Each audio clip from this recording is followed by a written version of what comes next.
ఈరోజు తెలుగు చలనచిత్ర పరిశ్రమలో ఒక విషాదం నెలకొంది. అదేంటంటే విజయ్ రంగరాజన్ అనే ఒక అద్భుతమైన నటుడు మరణించిన రోజు ఈరోజు. ఒక 10 రోజుల క్రితం ఏదో సినిమా షూటింగ్లో గాయపడి మద్రాసులో చికిత్స పొందుతూ ఈరోజు తుదిశ్వాస విడిచాడని తెలిసింది.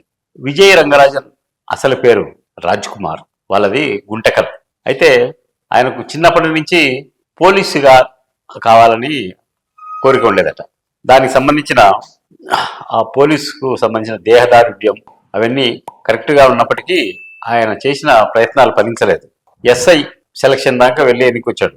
తర్వాత చిన్నప్పటి నుంచే సినిమా ఇండస్ట్రీకి వెళ్ళాలనే ఒక కోరికతో చాలా కాలం మద్రాసుకి వెళ్ళి చాలా సినిమా కష్టాలు, అంటే అన్నం లేకుండా నీళ్లు తాగి పడుకున్నారు. ఇలా వాళ్ళని కలిసి వీళ్ళని కలిసి తెలిసిన వాళ్ళందరినీ అడిగి చాలా ఇబ్బందులు పడ్డారు. అయితే బాపు గారి సీతా కళ్యాణం సినిమాలో ఆయనకు ఒక చిన్న వేషం దొరికింది. దాని తర్వాత మామూలే. దాని తర్వాత ప్రతిరోజు మన సీనియర్ నటుడు ఎన్టీఆర్ ఇంటి దగ్గరికి వెళ్ళడం. అప్పటికే చలపతిరావు గారు ఈయనకంటే సీనియర్, ఆయన కూడా చిన్న చిన్న రౌడీ వేషాలు అన్నట్టు వేసేవాడు.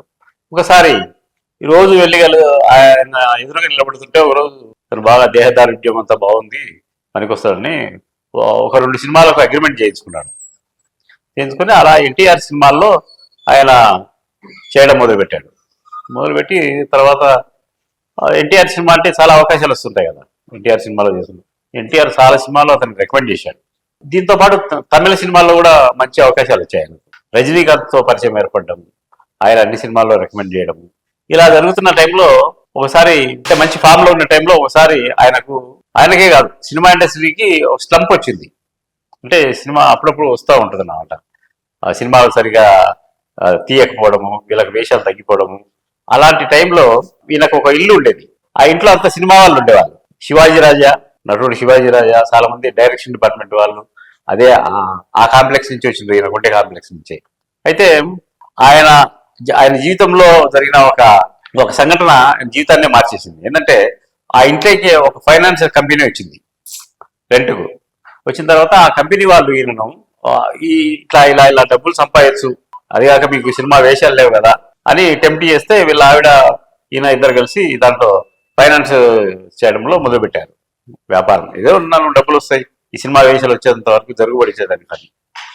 అప్పుడు ఏమైంది, ఆ ఫైనాన్స్ కంపెనీ వాళ్ళు మోసం చేశారు. మోసం చేస్తే ఈయన ఉన్న సొంత ఇల్లు కూడా అమ్ముకొని ఏమి చెయ్యాలో తెలియని దశలో ఈయన పేరు మార్చుకుని లండన్కి వెళ్ళాడట. లండన్కి వెళ్ళి అక్కడి నుంచి దొంగ వీసా కదా పోలీసులు పట్టుకొని డార్క్ సెల్లో వేశారంట కొన్ని రోజులు. వేసిన తర్వాత మళ్ళీ అక్కడ జైలు శిక్ష అనుభవించి అక్కడ కూడా ఈయన డ్రైవింగ్ వచ్చు కాబట్టి పెద్ద పెద్ద ట్యాంకర్లు అవి ఇవి అని నడిపి అదొక జీవితం. అసలు ఈయన జీవితమే ఒక సినిమా.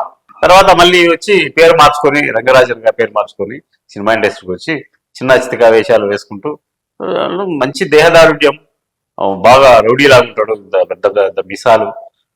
అందుకని సినిమాల్లో ఇచ్చేవాళ్ళు. ఎందుకనో ఆయన సినిమాలు ఆడినా కూడా ఆయన పెద్దగా వేషాలు వచ్చేటి కాదు, అడపా ఏదో ఇస్తున్నాం అని వచ్చేటి. చాలా సినిమాల్లో మెయిన్ లీడ్ క్యారెక్టర్ కూడా చేశాడు విలన్ గా. అయితే ఈ మధ్య కాలంలో మొన్న ఒకసారి నేను మాట్లాడినప్పుడు, సార్ మాకు ఒక ఇంటర్వ్యూ కావాలండి అంటే పక్క నవ్వి వద్దులే ఇంటర్వ్యూలు ఎక్కువైనాయి. ఒకసారి ఏం జరిగిందంటే, మనం ఏదో పిచ్చాపాటి ఇంటర్వ్యూలో అడిగితే అన్ని ప్రశ్నలకు సమాధానం చెప్తుంటాం కదా, అలా కాకుండా కెమెరా ఆఫ్ చేశారని నేను ఏదో 4 మాటలు మాట్లాడాను. నా అసంతృప్తి ఏదో వెళ్ళగెక్కాను. వాళ్ళు నా అనుమతి లేకుండా అదంతా ప్రసారం చేశారు, దాంతో నాకు వేషాలు తగ్గిపోయినాయి, కానీ నేను ఇంటర్వ్యూలు ఇవ్వదలుచుకోలేదు అని తన నిరసన వ్యక్తం చేశాడు అనమాట. ఏదేమైనా ఒక మంచి నటుడు, మంచి తెలుగు నటుడు, అన్ని అర్హతలుండి ఎన్నో కష్టాలు పడి జీవితంలో ఒక స్థాయికి ఎదిగి ఈ విశ్రాంత జీవితాన్ని బాగా గడుపుదాం అనుకుంటున్న టైంలో ఈయన ప్రమాదం జరగడం, ఆ ప్రమాదం వల్ల ఆయనకు మరణం సంభవించడం చాలా బాధాకరమైన విషయం. ఆయన ఆత్మకు శాంతి కలగాలని కోరుకుంటున్నాం.